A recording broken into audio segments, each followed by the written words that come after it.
अस्सलाम वालेकुम दोस्तों, मैं मोहम्मद राशिद है। तुम देखने पे मेरा Facebook page Rashid Ali TV ते वीडियो शुरू करने तो पहले वीडियो को लाइक ते फॉलो ज़रूर कर दियो। ते आज ना माहौल था को मैं चेक करवे ना, आज धूप निकली हुई है, बड़ा ज़बरदस्त माहौल है। वीडियो शुरू करने तो पहले वीडियो को लाइक ज़रूर कर दियो। ते चलो आज ना वीलॉग करने शुरू।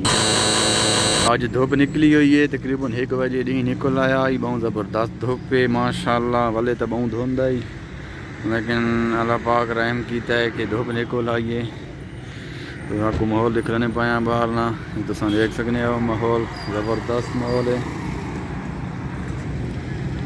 तो तुसा वीडियो नाल जुड़े रहो, था को होर भी मज़ीद अच्छी वीडियो दिख लेने।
तीन लोग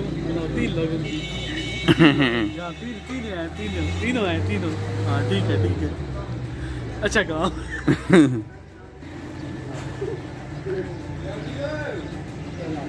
बस ना, बस बंद के दिन जाओ।